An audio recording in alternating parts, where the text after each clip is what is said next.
नमस्कार, आप देख रहे हैं 5 की बात। मैं हूं नगमा। आज 5 की बात में बीजेपी और आम आदमी पार्टी के दिल्ली एमसीडी चुनाव के लिए जो थीम सॉन्ग लॉन्च किए गए हैं, कौन इसमें बाजी मार रहा है, किसके थीम सॉन्ग में क्या क्या वादे हो रहे हैं, ये देखेंगे, सुनेंगे और इस पर बात करेंगे। एमसीडी चुनाव किन मुद्दों पर लड़े जाएंगे, बीजेपी और आम आदमी पार्टी ने अपने प्रचार के थीम सॉन्ग में ये साफ कर दिया है। बीजेपी ने 1.25 मिनट के अपने थीम सॉन्ग में मजदूरों के साथ हुई बेईमानी, दिल्ली में प्रदूषण, शराब और पराली जैसे मुद्दों को अहमियत दी है।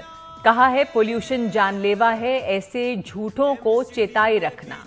फोकस सेवा पर है। बीजेपी का मतलब सेवा है, सेवक अपना बनाए रखना। मनोज तिवारी की आवाज में ये थीम सॉन्ग लॉन्च किया गया है, जबकि आम आदमी पार्टी का कहना है कि अब एमसीडी पर कब्जे की तैयारी है। उनका नारा है एमसीडी में भी केजरीवाल, जनता की तैयारी है, केजरीवाल की बारी है।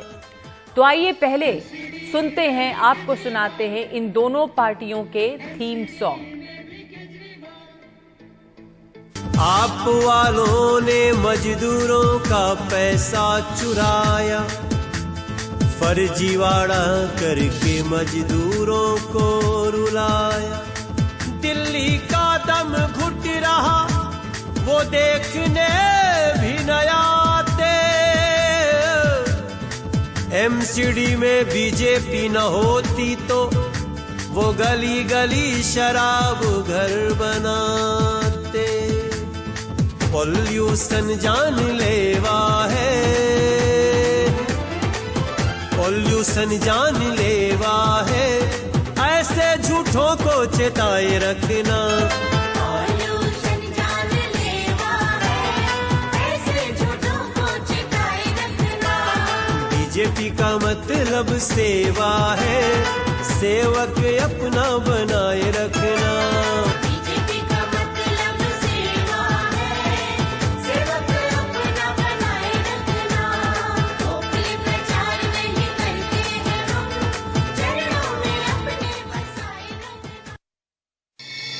एमसीडी में भी केजरीवाल, एमसीडी में भी केजरीवाल।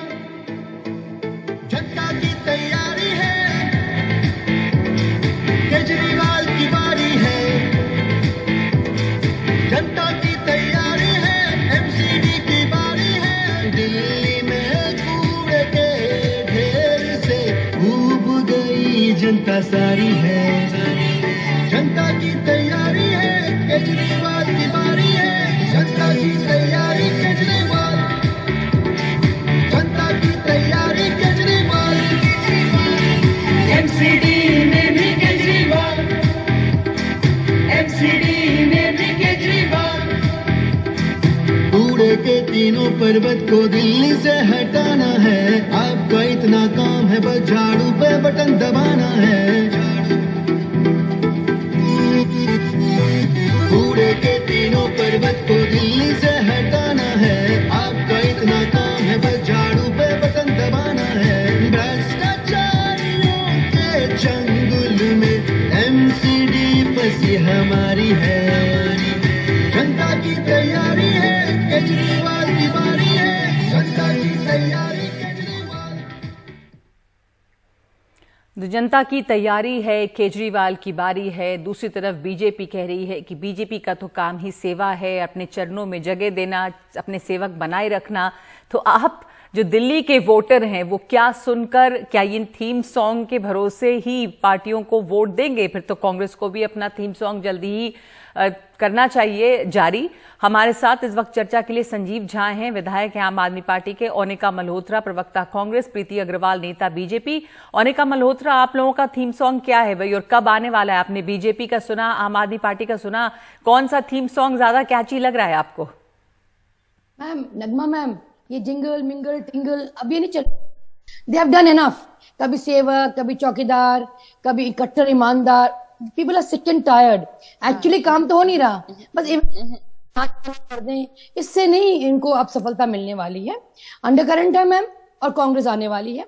ये आप भी देखेंगे जब वोट पड़ेंगे, बिकॉज ये गिमिक्स की राजनीति नगमा मैम शॉर्ट लिव्ड हो गई है।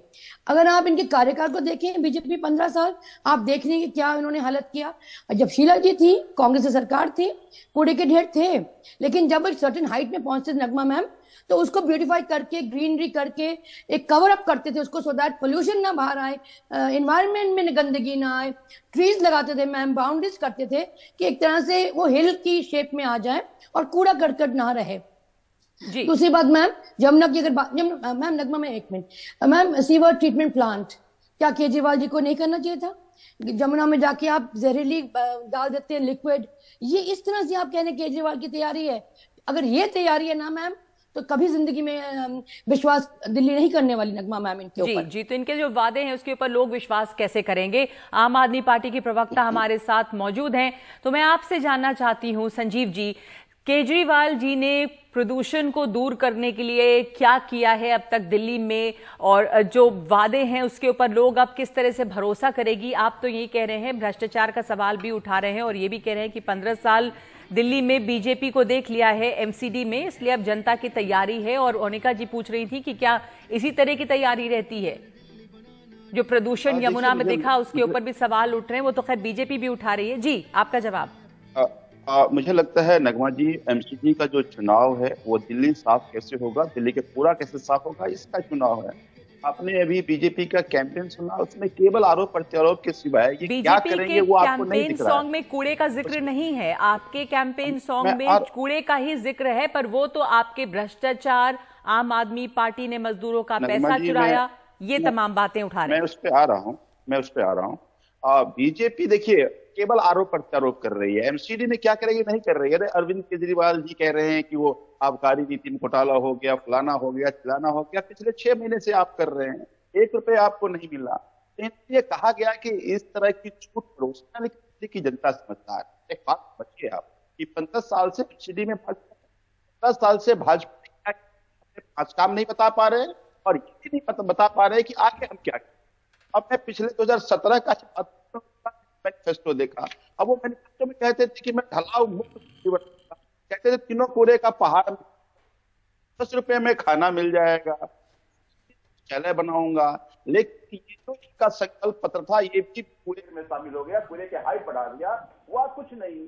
अब फिर ये देखिए वचन पत्र लेकर आ गए हैं, और ये वचन पत्र कैसा है? वचन पत्र में ये कह रहे हैं कि दिल्ली को हम भ्रष्टाचार मुक्त बनाएंगे। तो ये मान रहे हैं कि 15 साल से एमसीडी में भ्रष्टाचार था, तो जब 15 साल में खत्म नहीं किए तो आगे कैसे करेंगे? अब ये कह रहे हैं कि हम एमसीडी स्कूल को और अस्पताल को विश्व स्तरीय बनाएंगे। अब अभी एमसीडी स्कूल अस्पताल का बुरा हाल है, जब 15 साल में नहीं करता है तो आगे कैसे करेंगे? जनता कैसे भरोसा करेगा? देखिए दिल्ली में हमारी सरकार है, दिल्ली में हमने दिल्ली सरकार जनता से वादा किया था, एक एक वादा को हमने पूरा किया, और जो कुछ रह रहा है उसको हम पूरा कर रहे हैं। तो इसी तरह से हमने अभी 10 गारंटी दिल्ली की जनता को हमने एमसीडी में दी है। हमने कहा है कि हम साफ सुथरी दिल्ली बनाएंगे, ये कूड़े का पहाड़ नहीं होगा, कूड़े का निस्तारण होगा। हम ये कह रहे हैं कि भ्रष्टाचार मुक्त एमसीडी हम बनाएंगे। कूड़े का ये तो गाने में कह रहे हैं आप लोग, दोनों का थीम सॉन्ग सुनने में बहुत अच्छा लग रहा है, बहुत कैची है। अब यही सवाल है कि जनता क्या ये गाने सुनकर वोट देगी? जनता के मुद्दे क्या हैं? आपके लिए कूड़ा एक बहुत बड़ा मुद्दा है, लैंडफिल। अभी हमें कांग्रेस की प्रवक्ता ने बताया कि शीला दीक्षित के समय भी लैंडफिल थे, पर लैंडफिल यानी कूड़े के पहाड़ जब एक सर्टेन हाइट पहुंचते हैं उसके बाद उनको मैनेज करना होता है, और ये नहीं हुआ है इतने दिनों तक। बीजेपी इसके ऊपर जवाब दे। बीजेपी 15 सालों से एमसीडी में है, लेकिन आपके लिए ये कूड़े के पहाड़, बीजेपी के प्रवक्ता हमारे साथ हैं, कूड़े के जो पहाड़ हैं जो कि उनका बिल्कुल फोकल पॉइंट है आम आदमी पार्टी के चुनाव का, बल्कि कांग्रेस भी इसको मुद्दा उठा रही है। पर प्रीति जी, आप लोगों के लिए तो ये कोई मुद्दा ही नहीं है, बल्कि कल ही हमारे चैनल पर आरती मेहरा कह रही थी कि कूड़े के पहाड़ तो सब जगह होते हैं, इसमें क्या बड़ी बात है, शहरों में तो होते हैं लैंडफिल। तो आपके लिए दिल्ली में जो कूड़े के पहाड़ हैं उनसे भी प्रदूषण होता है, वो कोई मुद्दा नहीं है? नमस्कार नगमा जी, विधायक जी को भी नमस्ते, आम आदमी पार्टी से कांग्रेस से सबको नमस्कार। सबसे पहले मैं धन्यवाद करना चाहती हूँ, विधायक जी ने हमारा घोषणा पत्र पढ़ के बताया कि हम भ्रष्टाचार को खत्म करेंगे। तो भ्रष्टाचार आप ये देखिए कि दिल्ली के अंदर दिल्ली को गैस चैम्बर बना दिया है आम आदमी पार्टी ने किस तरह से, देखती हूँ। हमने थीम सॉन्ग के अंदर दिखाया है, बताया है किस तरह से, चाहे कोरोना काल हो या अन्य अभी का समय हो, 5 साल पहले का समय हो या अभी का समय हो, हम लोग किस तरह से भारतीय जनता पार्टी का एक एक कार्यकर्ता, एक एक नेता किस तरह से धरातल पे काम कर रहा है। हमने अपने थीम सॉन्ग में नाच गाना नहीं दिखाया है साहब, हमने अपने थीम सॉन्ग के अंदर ये दिखाया है कि कोरोना काल में किस तरह से कार्यकर्ताओं ने काम किया है, किस तरह से जब लाशों के ढेर लग गए थे, अरविंद केजरीवाल जी कोई सहायता नहीं कर पाए, कोई मेडिकल फैसिलिटी नहीं दे पाए, जिस तरह से मोहल्ला क्लिनिक की और अस्पतालों की, वर्ल्ड क्लास अस्पतालों की वो बात करते हैं। खेद के साथ कह रही हूँ कि उस समय पे वो घर में घुस के बैठे हुए थे, उस टाइम पे जो इतनी अनहोनी हुई है, उस समय पे भारतीय जनता पार्टी का एक एक कार्यकर्ता धरातल पे काम कर रहा था।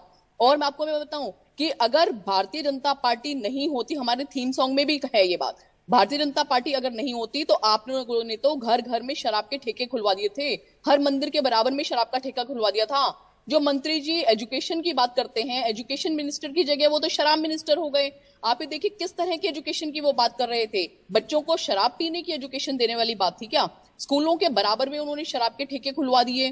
तो शराब के ठेके जो स्कूल के बराबर में खुलवाए हैं, तो वहां स्कूलों के अंदर किस तरह की एजुकेशन देने की वो बात कर रहे थे। ठीक है प्रीति जी, एक बात लेकिन आपको मैं संजीव झा के पास जाऊंगी, वो जवाब देना चाहेंगे, पर एक बात आपसे मैं वापस पूछना चाहूंगी संजीव झा के जवाब के बाद कि ये एमसीडी चुनाव है और एमसीडी में 15 साल से बीजेपी ही है, तो दिल्ली सरकार क्या कर रही है? ये एमसीडी के चुनाव है, आप लोगों ने 15 सालों में यहां क्या किया, उस पर लोग पूछेंगे जरूर कि क्या आपने किया और हम आगे आपको क्यों वोट दें।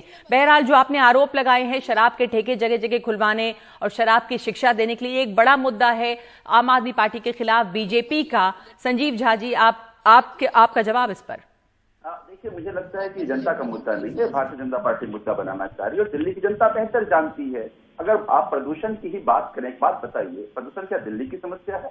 क्या दिल्ली आइसोलेशन में काम करे प्रदूषण खत्म हो जाएगा? क्या बगल में हरियाणा के एक हुआ क्या दिल्ली से खराब नहीं है? आप देख लीजिए फरीदाबाद का, आप देख लीजिए गुड़गांव का, आप देख लीजिए नोएडा का। तो मेरा ये कहना है कि ये इसको कंपोजिट प्लान करना पड़ेगा। केवल अरविंद केजरीवाल जो गाली से ठीक नहीं होने वाला। दूसरी बात, ये आबकारी नीति की बात कर रहे हैं, पिछले 4 महीने में 590 जगह छापा मार के एक अठन्नी नहीं बरामद कर पाए। तो अगर भ्रष्टाचार किया होता तो बताती जनता को क्या भ्रष्टाचार किया, आज तक नहीं बता। जरा आप एक बात का जवाब ये दे दीजिए। तीसरी बात, अभी तक ये नहीं बता पाए कि 15 साल के 5 काम क्या है या आगे 5 कौन सा काम करेंगे। केमिकल खरीद, तो वो जो केमिकल आपको मिल गया था पराली को नष्ट करने का, वो आप किसानों को क्यों नहीं दे देते? वो क्यों आप किसानों को बदनाम कर, किसानों को आप। प्रीति जी ऐसे आपकी आवाज आ नहीं रही है, आप संजीव झा को बोल लेने दीजिए, फिर आप जवाब दीजिएगा उसका एक एक करके। संजीव झा अपनी बात पूरी कर लीजिए प्लीज। एमसीडी के 15 साल में अपने ये 5 काम नहीं बता पा रहे हैं कि 5 काम कौन से हैं, और ये नहीं बता पा रहे हैं कि आगे क्यों भरोसा करें जब ये काम नहीं था। तो मेरा ये कहना है कि आज जनता इनको क्यों भरोसा करे? पिछली बार कह रहे थे हम केंद्र सरकार से पैसा लेकर लाएंगे, और 5 साल कहते रहे दिल्ली सरकार पैसे नहीं दे रही, दिल्ली सरकार पैसे नहीं दे रही, तो आगे भी कैसे देंगे आप? तो जो थीम सॉन्ग है आम आदमी पार्टी का, एक मिनट संजीव झा जी रुक जाइए और मैं आपके पास आऊंगी प्रीति अग्रवाल। जो थीम सॉन्ग है बीजेपी का, उसमें जो मुद्दे या जो आपके हथियार हैं जिससे आप आम आदमी पार्टी पे वार कर रहे हैं, वो एक बार फिर मैं जनता को बता दूं कि क्या है। तो बीजेपी ये कह रही है लगातार कि आम आदमी पार्टी के जो चुनावी हथियार हैं बीजेपी के खिलाफ वो ये हैं कि कूड़े का ढेर बना के रखा यहां पर बीजेपी ने, चूंकि 15 साल से बीजेपी यहां पर है, तो कूड़े का ढेर एक है यहां पे, दूसरे एमसीडी में भ्रष्टाचार है, और तीसरा बिजली पानी और स्कूलों का काम। ये आम आदमी पार्टी के हथियार हैं बीजेपी के खिलाफ। आपको दूसरा ग्राफिक प्लेट दिखा दें कि आम आदमी पार्टी के चुनावी हथियार क्या है। कूड़े के ढेर, एमसीडी में भ्रष्टाचार, बिजली पानी और स्कूलों पर काम, ये सब वो मुद्दा उठा रहे हैं। प्रीति अग्रवाल, 15 साल से आप लोग हैं, कूड़े के ढेर पर क्या हुआ? एमसीडी भ्रष्टाचार का अड्डा बनी हुई है, कहीं कोई कंस्ट्रक्शन होता है, मकान बनते हैं तो एमसीडी से जो क्लियरेंस लेते हैं वहां पे भ्रष्टाचार बहुत ज्यादा है। और बिजली पानी स्कूलों पर काम जो दिल्ली सरकार ने किया है उसके बदले उसका जवाब आपके पास क्या है? आप क्या वादा कर रहे हैं लोगों से? प्रीति अग्रवाल। देखिए, मैं आपको वही बता रही हूँ कि जो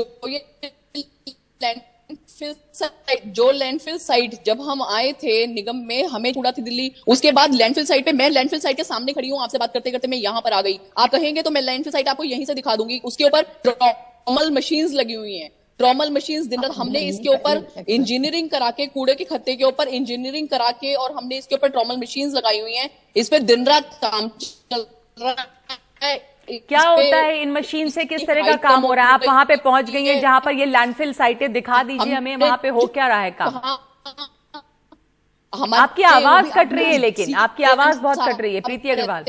विधायक जी यहाँ पे इस मशीन के अंदर बात कर रही है वो बड़ा इंटरेस्टिंग है। ये ट्रॉमल मशीन की कीमत है। प्रीति जी 1 मिनट रुक जाइए, आपकी आवाज ठीक करके वापस हम दिखाते हैं। संजीव झा दे रहे हैं ट्रॉमल मशीन का। इतने में 200 ट्रॉमल मशीन उन्होंने लगाया। 17.5 लाख की कीमत की ट्रॉमल मशीन, 18 लाख रुपए का रेंट है। अगर 1 साल की बात करें तो 60 करोड़ कुल कीमत है, लेकिन 250 करोड़ ये रेंट दे रहे हैं। तो ये तो भ्रष्टाचार है एमसीडी में इनका।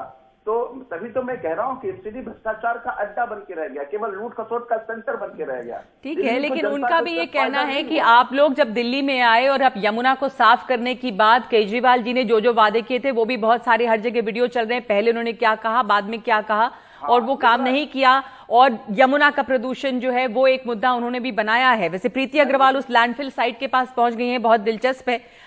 वो हमें दिखाना चाहती हैं। प्रीति जी के पास दोबारा चलेंगे कि क्या दिखा रही हैं, थोड़ी देर में हमारे साथ शायद जुड़ेंगे। लेकिन इस हंगामे के बीच में कांग्रेस कहां पर है, ओनिका जी?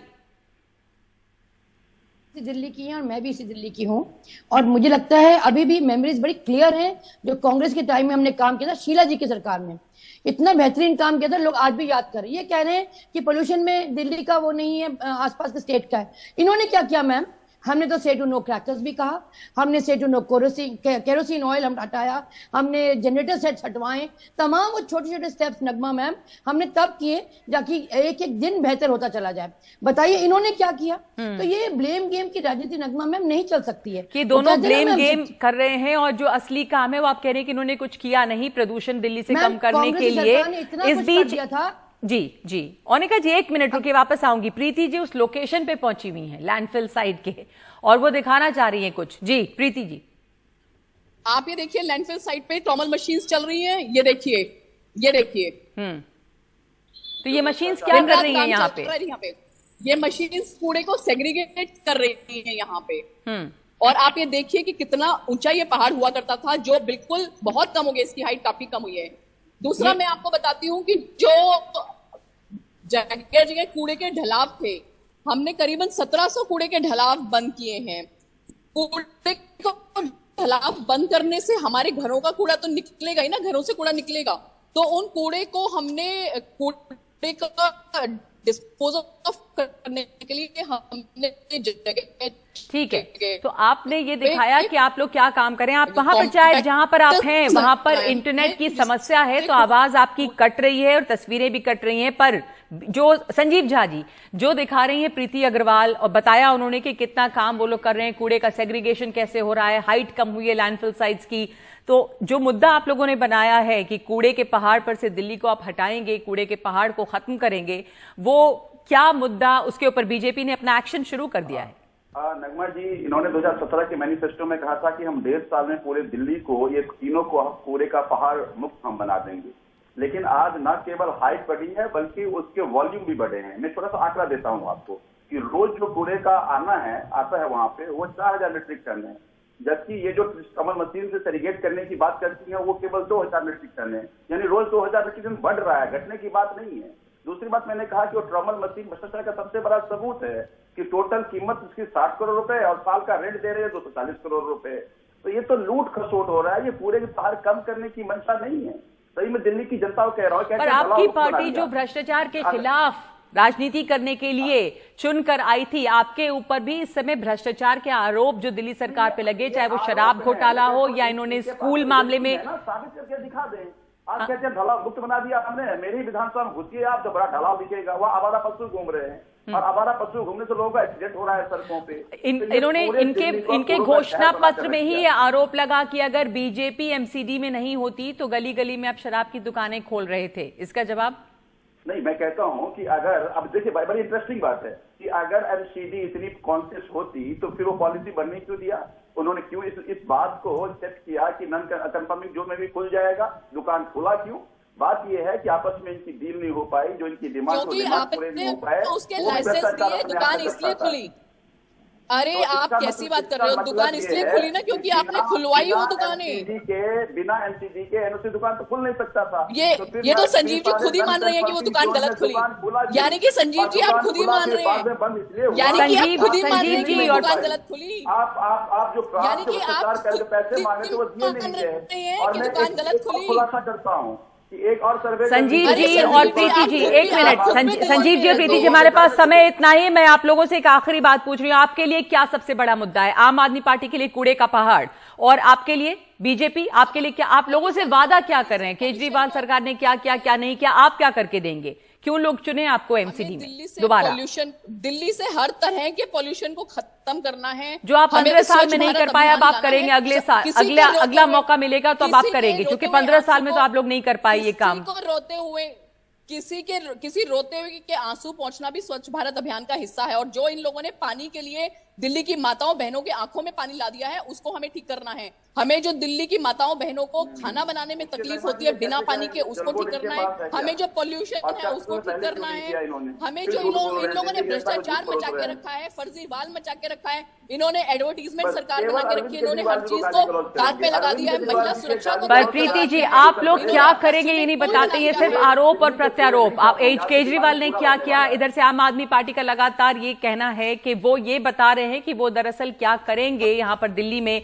कांग्रेस का कहना है कि ये दोनों ही एक तमाशे की राजनीति कर रहे हैं। असली मुद्दे क्या हैं? शीला दीक्षित की सरकार ने जो काम किया था, लोग उन्हें फिर से मौका दें यानी कांग्रेस को, तो वो वैसी ही दिल्ली फिर बनाकर दिखाएंगे। दिल्ली के दंगल में क्या इन गानों के बलबूते पर जनता वोट देगी? क्या है जनता के असली मुद्दे? बहुत धन्यवाद आप तीनों का अपनी अपनी बातें हमारे सामने रखने के लिए। किन मुद्दों पर दिल्ली की जनता वोट करेगी आगे देखेंगे, लेकिन इस वक्त एक ब्रेक ले रहे हैं और उसके बाद श्रद्धा के अवशेष ढूंढने के लिए आफताब को मेहरौली के जंगल में ले गई पुलिस। इस कहानी पर हमारी खास रिपोर्ट।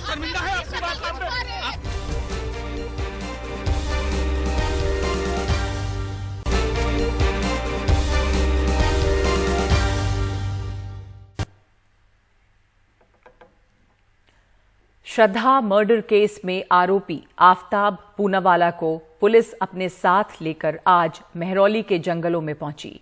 पुलिस ने आफताब के साथ करीब 3 घंटे जंगल में तलाशी ली। पुलिस को श्रद्धा के शव के टुकड़ों और कपड़ों की तलाश है। आफताब ने पुलिस को बताया था कि उसने शव के टुकड़े मेहरौली के जंगलों में फेंके हैं।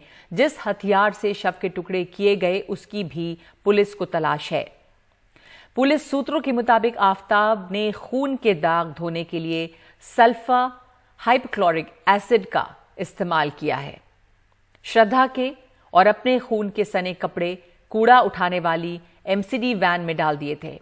पुलिस को यह भी जानकारी मिली है कि श्रद्धा के मर्डर के बाद आफताब श्रद्धा के इंस्टाग्राम अकाउंट से उसके दोस्तों से बात करता था ताकि लोग ये समझें कि श्रद्धा जिंदा है। इस फोरेंसिक टीम फ्रिज और अन्य सबूतों की जांच के लिए आज मेहरौली थाने पहुंची।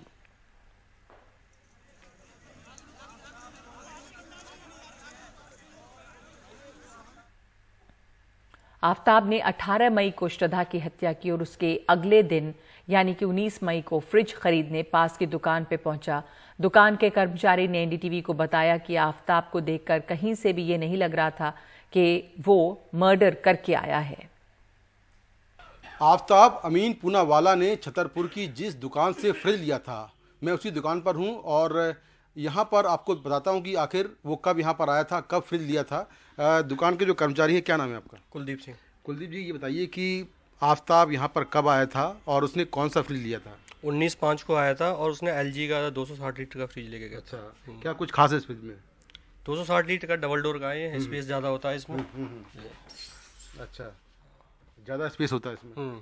तो जब वो आया था तो कुछ घबराया हुआ था या जल्दबाजी में था? आपकी बातचीत उससे हुई होगी? नहीं, नॉर्मल कस्टमर की तरह ही था। अच्छा, आपको लगा कि वो मर्डर करके आया, ऐसा कुछ समझ में आया आपको? नहीं, ऐसा कोई समझ में नहीं आया। 18 मई को उसने मर्डर किया था और 19 मई को वो यहाँ पर फ्रिज लेने आया था। तो ये कुलदीप हैं जो बता रहे हैं कि उसने ये वाला जो मॉडल है ये उसने लिया था। पेमेंट उसने कैसे किया था? पेमेंट क्रेडिट कार्ड से की थी, अच्छा। 25,300 की। अच्छा अच्छा अच्छा।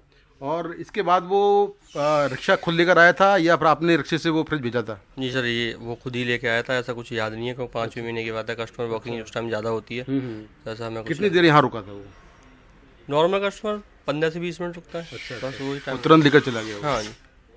तो जो पुलिस ने फ्रिज बरामद किया है उसकी पुलिस फॉरेंसिक जांच कराएगी। जैसा ये बता रहे हैं कुलदीप कि ये जो मॉडल है इसमें काफ़ी स्पेस होता है और इसलिए उसने इस मॉडल को चुना ताकि वो शव के 35 टुकड़ों को इनमें रख पाए। और आप देखिए कि काफ़ी स्पेसियस है ये। तो श्रद्धा के जो उसने शव के टुकड़े किए थे वो उसने सभी टुकड़े अलग अलग पॉलीथीन में भरकर फ्रिज में डाल दिए थे और लगातार वो एक एक टुकड़ा निकालता रहा और महरौली के जंगल में फेंकता रहा। यहाँ पर आपको दिखाऊं कि ये जो बिल है, ये देखिए ये बिल है, इसमें उसका नाम लिखा हुआ है, फ्रिज की डिटेल्स हैं, उसका मोबाइल नंबर है, कितना उसने पेमेंट किया है, ये सारी चीज़ें इस बिल में मेंशन हैं। और जैसा ये बता रहे हैं कि 15 मिनट आफ्ताब यहाँ पर रुका और 15 मिनट में ही वो फ्रिज लेकर यहाँ से चला गया। इस बात का अंदाज़ा किसी को नहीं होगा, इस दुकान के लोगों को भी नहीं होगा कि इस फ्रिज का क्या इस्तेमाल होने वाला है। यहाँ से फ्रिज लेने के बाद आफ्ताब घर गया और उसने जो श्रद्धा थी उनके शव के टुकड़े करके उसके फ्रिज में रख दिए। और ये भी जानकारी मिली है कि यहीं पास में एक दुकान है जहाँ से उसने चापड़ लिया था जिससे उसने श्रद्धा के शव के टुकड़े किए। नई दिल्ली से कैमरामैन जेवियर के साथ मैं मुकेश सिंह सेंगर, एनडीटीवी इंडिया। और 19 मई को ही आफ्ताब ने छतरपुर में ही एक बर्तन की दुकान पर जाकर शव के टुकड़े करने के लिए एक बड़ा चाकू भी खरीदा। दुकान के मालिक ने एनडीटीवी को बताया कि उसने दुकान से गार्बेज बैग्स खरीदने की बात भी पुलिस को बताई है। छतरपुर की ये वही दुकान है जहां से आफ्ताब अमीन पूनावाला ने श्रद्धा को मारने के लिए हथियार लिया था। यहां पर पुलिस भी आई थी।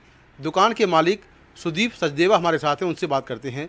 सुदीप जी, पुलिस यहां पर आई थी आपके पास में, क्या कुछ पूछा आपसे? सर, पुलिस आई थी और पुलिस ने ये बताया कि आपके यहाँ से आफ्ताब ने 6 महीने पहले एक नाइफ़ खरीदी थी और हमें तो देखो ऐसे याद नहीं था। याद कैसे रहेगा सर, 6 महीने पहले अगर कोई नाइफ़ खरीदने आएगा। और फिर उसने पुलिस वालों ने एक्यूज़ को बुलाया, आफ्ताब को बुलाया और आफ्ताब ने ये बोला कि मैंने यहाँ से नाइफ़ खरीदी थी। अच्छा, तो जब वो नाइफ़ यहाँ पर लेने आया था उस वक्त आप दुकान पर थे? सर, मैं तो नहीं था शॉप पे, क्योंकि आफ्ताब ने ये पुलिस को बोला है कि यहाँ पे एक अंकल थे और एक भैया थे। और जो भैया थे वो तो एक वर्कर था हमारा जो 2 महीने पहले हमें छोड़ गया। और मेरे फादर थे और मेरे फादर का उसने बोला कि फादर प्रेजेंट थे उस टाइम पे जब मैंने नाइफ खरीदी। तो आपके जो फादर हैं उन्होंने क्या बताया आपसे कुछ? सर, फादर को ऐसे तो याद नहीं है कि सर अब छोटी सी चीज़ है नाइफ, अब ऐसे तो दिन में कितनी बिकती हैं, तो ऐसे तो याद नहीं रहेगा कि 6 महीने पहले कोई नाइफ खरीदने आया। नाइफ के अलावा उसने और क्या लिया था? सर, नाइफ के अलावा पुलिस वालों ने बोला है कि गार्बेज बैग लिए थे। अच्छा, तो ये बताइए कि ये भी बात सुनने में आ रही है कि आफ्ताब ने यहाँ से नाइफ लेने के बाद आगे जो अस्पताल है वहाँ पट्टी कराई थी, इसके बारे में क्या जानकारी है? आफ्ताब ने ये बोला है पुलिस को कि मुझे यहाँ पे नाइफ लग गई थी क्योंकि उसने शायद बैग में डाली थी और थोड़ा सा उसको यहाँ पे खरोच आई और फिर यहाँ पे साथ में उसने हॉस्पिटल में अपना ट्रीटमेंट कराया। अच्छा, तो उस समय का कोई सीसीटीवी फुटेज या कोई और जानकारी आपको याद आ रही हो? सर, सीसीटीवी फुटेज तो मैक्सिमम 15 to 20 डेज का होता है। अब 6 महीने पहले का सीसीटीवी फुटेज तो नहीं है हमारे पास। अच्छा, तो ये हैं इस दुकान के मालिक जो बता रहे हैं कि करीब 6 महीने पहले आफ्ताब यहाँ पर आया था, लेकिन इन्हें उसके बारे में बहुत ज़्यादा कुछ याद नहीं है। पुलिस को आफ्ताब ने बताया था, उसके बाद आफ्ताब को लेकर पुलिस इस दुकान में आई थी और पुलिस ने यहाँ पर आकर जांच की है। नई दिल्ली से कैमरामैन जेवियर के साथ मैं मुकेश सिंह, एनडीटीवी इंडिया। श्रद्धा मर्डर केस ने पूरे मुल्क को हिला के रख दिया है। कई महीनों पहले आफ्ताब ने श्रद्धा की हत्या की और फिर उसी घर में वो रह रहा था। धीरे धीरे करके कई तरह की बातें सामने आ रही हैं। दरअसल श्रद्धा ने एक बार पहले भी अपनी हत्या की आशंका जताई थी। ये खुलासा अब श्रद्धा के एक दोस्त लक्ष्मण नाडर ने किया है। लक्ष्मण ने बताया कि उस समय श्रद्धा मुंबई में ही रहती थी, तब दोस्तों ने जाकर उसे आफ्ताब के घर से निकाला था और आफ्ताब को चेतावनी भी दी थी। उस समय पुलिस में शिकायत नहीं दर्ज की गई थी क्योंकि श्रद्धा ने पुलिस में जाने से मना कर दिया था।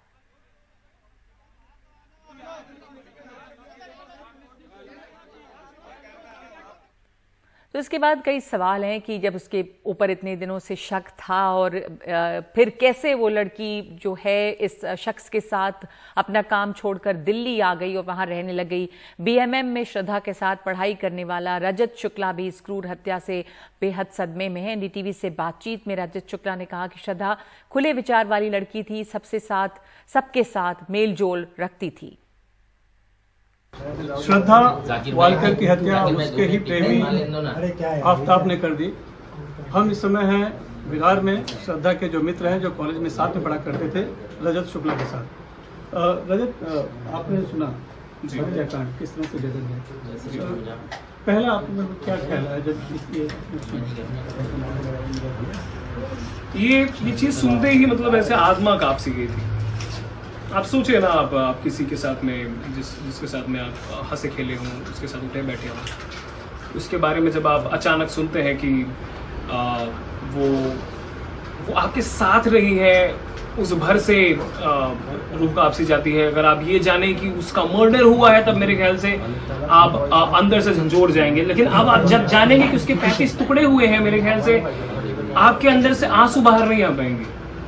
आप आक्रोशित होंगे, आप शायद सोचेंगे कि ये किस दुनिया में आप जी रहे हैं, ऐसे सवाल पैदा हो जाए। आप साथ में आप पढ़ाई कर रहे थे, कौन सी पढ़ाई किस तरह की बातें करती थी? बैचलर्स इन मास मीडिया कर रहे थे और हम साथ थे 3 साल तक, और एक्टिव थी श्रद्धा। हम कुछ बच्चे थे जो बहुत ज़्यादा एक्टिव थे, हम सभी चीज़ों में पार्टिसिपेट करते थे। थिएटर में भी थी वो, हम लोगों ने साथ में थिएटर भी किया था, और छोटे मोटे एक्टिविटीज़ हुआ करते थे जिसमें काफ़ी एक्टिव थी वो। दोस्त बनाना पसंद करती थी, लोगों के साथ घूमना फिरना, पार्टी करना, ये सभी चीज़ें पसंद करती थी। अब ऐसी इंसान जब अचानक 2018 के आसपास की बात है, जब वो थोड़ा सा गुमसुम सी होने लगी थी, थोड़ा रिजर्व टाइप की होने लगी थी, कहीं उसके बिहेवियर में जो वेलकमिंग नेचर था वो कहीं रूड होने लग गया था, तो थोड़ा बहुत कहीं मन में सवाल हुआ था कि ये क्यों हो रहा है। बाद में पता चलता है 2019 में कोई रिलेशनशिप में आई, और आज जब ये पूरा घटनाक्रम पता चल रहा है तो ये पता लगता है कि हो सकता है 2018 में उसके अंदर बदलाव था, वो शायद अपना कोई सदा। और जब बातें हुआ करते हैं तो किस तरह के अपने जीवन के बारे में बातें करते हैं? वो बहुत ही बोल्ड लड़की थी, एक्टिव थी, स्ट्रांग थी, उसके अपने ओपिनियंस थे, वो कोई बस किसी की बात ही नहीं ना मानने वाली लड़की थी। वो उसकी अपनी राय थी। वो अपने जीवन में बहुत संजीदगी से किसी चीज़ का टेंशन नहीं लेती थी, वो लाइफ को एंजॉय करती थी, और जिन लोगों के साथ रहती थी वहाँ खुशहाली होती थी। तो अब ऐसे इंसान का यूं ही जो खबरें आ रही हैं कि शादी की वजह से उसने दबाव जो डाला होगा आफ्ताब के ऊपर, ये बात बिल्कुल बेबुनियाद शादी के दबाव की वजह से नहीं। शादी वाली जो बातें होती है, आज मुझे लगता है कि श्रद्धा शायद इन चीज़ों से ऊपर थी। एक रिश्ता शादी से बहुत ऊपर होता है, और शायद कहीं श्रद्धा के मन में भी ये चीज़ रही होगी। तो शादी जैसी एक चीज़ के लिए ही वो किसी को इतना कंपेल करे, ये मेड अप स्टोरीज है, ये भटकाने की चीज़ है। जहाँ आफ्ताब ये भटकाने की कोशिश कर रहा है, श्रद्धा को एंगल में ला रहा है, लोग श्रद्धा के बारे में सोचे। हमको वहाँ नहीं सोचना है, हमको ये सोचना है कि आफ्ताब ने मर्डर किया है, और ठीक उस वक्त किया है जब उसको वहाँ लेकर गया है। 1 हफ्ते के अंदर वो इंसान वहाँ से बिल्कुल श्रद्धा वहाँ से बिल्कुल गुमशुदा है। वो वहाँ कह रहे हैं कि श्रद्धा से वो कॉन्टैक्ट में नहीं है। ये सब कितने सारे सवाल पैदा कर देते हैं, आप सोचें। जब उसके रिश्ते के बारे में आफ्ताब से घर वालों को पता चला तो उन्होंने समझाया कि ये मत करो, क्योंकि इंटर रिलीजन की बात सामने आई, तो उससे मना कर दिया और वो घर छोड़ दिया। देखिए, श्रद्धा की माता जी का जो देहांत है वो अभी 1-1.5 साल पहले हुआ, तो उसके पहले भी श्रद्धा अपने पिताजी के साथ में ज़्यादा संबंध नहीं थे अच्छे, ज़्यादा अच्छा रेपो नहीं था, कम्युनिकेशन इतना खास नहीं था, तो साथ में रहना वैसे भी पसंद नहीं कर रही थी उनके। तो इसमें मुमकिन है कि श्रद्धा अगर आफ्ताब के साथ शिफ्ट हो रही है, लेकिन इसमें आफ्ताब की जो एंट्री है अगर वो इस कारण से है तो मेरे ख्याल से ये सोचने लायक बात है कि ये क्या वल्नरेबल सिचुएशन में लव को कहीं फिट किया गया है।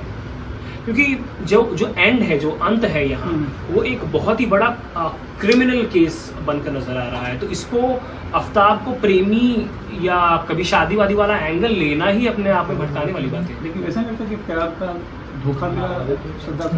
नहीं, प्यार का धोखा कैसा होता है? प्यार के धोखे में कोई इंसान एक दूसरे को इग्नोर करता है ना?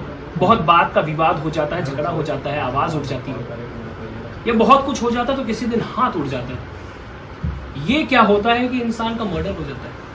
और चलिए मैं कहता हूं कि बहुत बड़े भी कुछ जो क्रिमिनल्स होंगे, वो किसी को मार देते हैं तो क्या टुकड़े कर लेते हैं, और टुकड़े करने के बाद क्या फ्रिज में रख लेते हैं, और क्या फ्रिज में रखने के बाद क्या रोज रात 2 बजे क्या उसको डिकम्पोज करने जाते हैं। आप सोचिए, ये सब कोई क्रिमिनल, बहुत बड़ा क्रिमिनल, या मेरे ख्याल से बहुत किसी भी एक्सट्रीमिटी की आप बात कर सकते हैं। आपकी आखिरी बात कब हुई थी? 2019 था जब मेरा व्यक्तिगत बात हुआ था उससे। उसके अलावा भी क्योंकि फ्रेंड सर्कल में थी तो उसके बारे में जो बातें हैं वो पता चलती रहती थी कि वो ऐसे रिलेशन में है, टॉक्सिक रिलेशनशिप में है, जहाँ अब्यूजिव है उसका पार्टनर। और जो एक मेजर केस था उसके बारे में पता चला था कि वो मतलब डर सी गई है एकदम से, तो ये कुछ बातें पता चली थी। वो लोग शिफ्ट होने वाले थे दिल्ली, इस बारे में पता चला था। उसके अलावा मेरा आखिरी बात तो 2019 में हुआ, जैसे कि उसके बाद आपने कोशिश नहीं करी? नहीं, अब देखिए, संपर्क यदि 2 लोगों में, जैसे कि अगर आप देखें तो श्रद्धा के साथ ज्यादा संपर्क में लक्ष्मण रहा है। लक्ष्मण इसलिए रहा है क्योंकि लक्ष्मण उसका बचपन का दोस्त था, वो लोग काफी समय तक काफी संपर्क में थे। खैर, श्रद्धा ने उसके बाद ही मेरे ख्याल से बहुत दोस्त बनाए होंगे, बहुत लोगों के साथ दोस्ती टूटी होगी, लेकिन क्योंकि मैं 3-4 साल उसके साथ था तो मैंने ये समझा कि शायद श्रद्धा अपने दुनिया में रह रही है, शायद उसके अपने काम होंगे। वो रिजर्व वैसे भी थोड़ा बहुत हो चुकी थी 2018 की वजह से, मैंने तो जिक्र किया था पहले। तो मैंने समझा कि शायद बात करना इतना भी जरूरी नहीं है, क्योंकि कहीं ना कहीं वल्नरेबिलिटी देखकर आज मैं अब रिग्रेट करता हूँ कि मुझे करना चाहिए था बात। बिल्कुल। कभी फ्यूचर प्लान पे उससे डिस्कस हुआ है, वो भविष्य में क्या करना चाहिए? नहीं, वो उस अप्रोच की लड़की नहीं थी। वो लाइफ प्रेजेंट में जीती थी, बहुत प्रैक्टिकल थी, बोल्ड थी, स्ट्रांग थी, लाइफ में आज को जीती थी और आज को बिल्कुल सेलिब्रेट करती थी। वो ऐसी इंसान थी। ये हमने पढ़ा कि शायद वो घर बसा के शादी करके घर बसा के। नहीं, ये बात बिल्कुल बेबुनियाद है। ये बात जो बनाता है, ये बात जो कहता है, ये बात जहाँ से आती है, यदि आफ्ताब कहता है तो ये सिर्फ मनगढ़ंत है। ये सभी चीजें हैं जो भटकाती है लोगों को और सोचने के लिए मजबूर करती है कि ये क्या श्रद्धा की वजह से कहीं ना कहीं ये मर्डर हुआ है। नहीं, ये क्रिमिनल ने मर्डर किया है, कोई लेन देन का कोई केस नहीं है। तो श्रद्धा के दोस्त ये साफ तौर पर बता रहे हैं, जो उन्हें अच्छी तरह जानते हैं कि कितनी जिंदा दिल लड़की आज में जीने वाली, एक प्रैक्टिकल कॉन्फिडेंट लड़की, और एक ऐसी जिंदगी इस बुरी तरह से खत्म की गई। और वो साफ कहते हैं कि ये जो मामला है वो एक क्रिमिनल एक्टिविटी है, क्रिमिनल ने उसकी हत्या की है। इसी नजरिए से इसे देखना चाहिए। एक ब्रेक ले रहे हैं इस वक्त हम 5 की बात में। आगे जीएसटी बकाये को लेकर केंद्र सरकार पर बरस पड़ी ममता बनर्जी।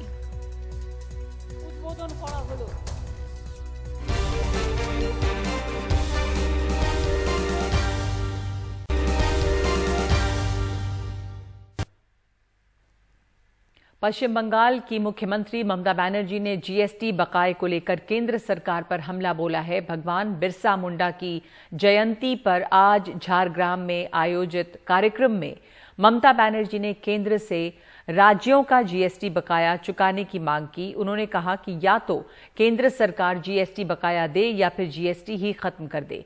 उन्होंने कहा कि साल भर पहले इस मुद्दे को लेकर वो प्रधानमंत्री से भी मिली थी। ममता ने कहा कि जीएसटी बकाये के लिए क्या मुझे आपके पैरों में गिरकर भीख मांगनी पड़ेगी।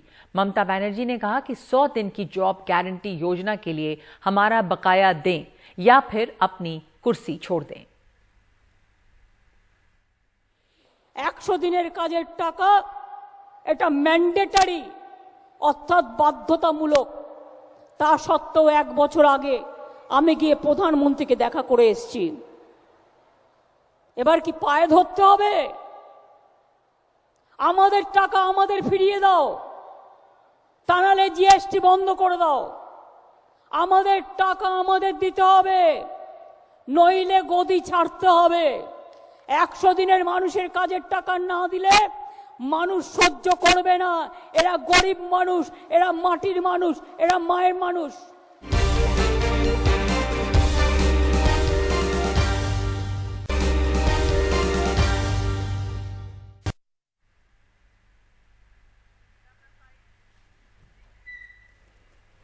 गुजरात के मोरबी पुल हादसे पर आज सरकार के विभिन्न विभागों ने अपनी स्टेटस रिपोर्ट हाई कोर्ट में दाखिल कर दी है।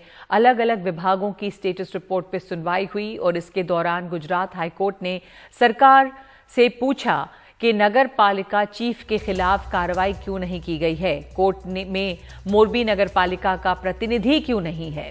नगर पालिका ने चूक की है जिससे 135 लोगों की मौत हुई। पुल फिट या नहीं ये कौन तय करेगा। एमओयू में इसका जिक्र नहीं है। हाई कोर्ट ने यह भी कहा कि बोली लगाकर क्यों नहीं टेंडर दिया गया। क्या सरकार ने टेंडर को लेकर अजंता कंपनी पर उदारता नहीं दिखाई। सरकार की रिपोर्ट में सिर्फ कंपनी का नाम, मालिकों का नहीं। वहीं मानवाधिकार आयोग ने हाई कोर्ट को बताया कि उसने अलग से जांच कमेटी बनाई है।